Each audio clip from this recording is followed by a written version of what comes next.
ইউরোতে hot favourite হয়ে এসেছে Kylian এমবাপ্পের ফ্রান্স। নিজেদের প্রথম ম্যাচে সোমবার রাতে ফ্রান্স মুখোমুখি হয় আসরের ডার্ক হর্স খ্যাত অস্ট্রিয়ার বিপক্ষে।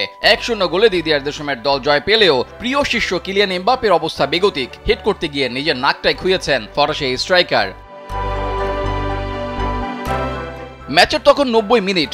হেড করে গোল করতে গিয়ে এমবাপ্পে বলে কানেক্ট করতে ব্যর্থ হন। বলে না লাগলেও লেগেছে অস্ট্রিয়ান ডিফেন্ডার কেভিন দানসোর সাথে। সেখানেই নাকে গুরুতর চোট পান এমবাপ্পে। নাক দিয়ে ঝরঝর করে রক্ত বের হতে থাকে। তখনই এমবাপ্পেকে মাঠ থেকে তুলে নেন দিদিয়ার দেশম।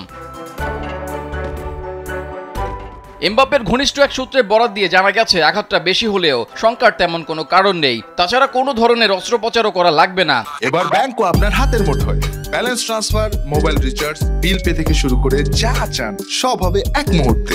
NRBC planet. তবে আপাতত এমবাপ্পের নাকের এই ইনজুরির জন্য মাস্ক পরে খেলতে হবে তাকে। ইউরোতে ফ্রান্সের আগামী ম্যাচ নেদারল্যান্ডসের বিপক্ষে। তবে কোচ সাব জানিয়ে দিয়েছেন সেই ম্যাচে এমবাপ্পেকে পাওয়ার সম্ভাবনা একেবারেই কম। এমবাপ্পের নাকের অবস্থা খুবই খারাপ। আমাদের অপেক্ষা করতে হবে। মেডিকেল টিম এই বিষয় নিয়ে কাজ করছে। কি হয় এবং সুস্থ হয়ে উঠতে কতদিন লাগে সেটি জানতে আমাদের আরো কয়েকদিন অপেক্ষা করতে হবে। এটি আমাদের জন্য খুবই খারাপ খবর। অবশ্যই তাকে ছাড়া কিংবা তাকে নিয়ে ফ্রান্স দল একই রকম নয়। আশা করি সে নেদারল্যান্ডস ম্যাচে থাকবে।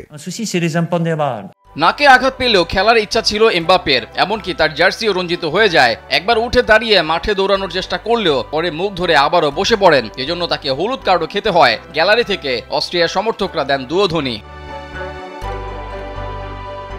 যদিও এই ম্যাচে এমবাপ্পেরা জিতেছে 1-0 গোলে, তাও আবার সেই গোলটা এসেছে অস্ট্রিয়ার ডিফেন্ডারদের ভুলে, আত্মঘাতী। আর এই সুবাদে ফ্রান্সের কোচ দিদিয়ার দেশম এমবাপ্পেদের ডাগআউটে নিজের 100তম জয়টাও তুলে নিলেন। এমন ম্যাচেও নিজের শিষ্যদের পারফরমেন্সে হতাশ নন দেশম, বরং ম্যাচ শেষে প্রশংসাই করছেন এমবাপ্পেদের। যদিও আরো 2-1টা গোল না পাওয়ার হতাশা এবং দেশমের কথায়ও তা স্পষ্ট। তবে নিজেদের প্রথম ম্যাচে পূর্ণ পয়েন্ট পেয়েই খুশি ফ্রান্সের বিশ্বকাপ জয়ী ম্যানেজার। রেজাউল করিম, কালবেলা।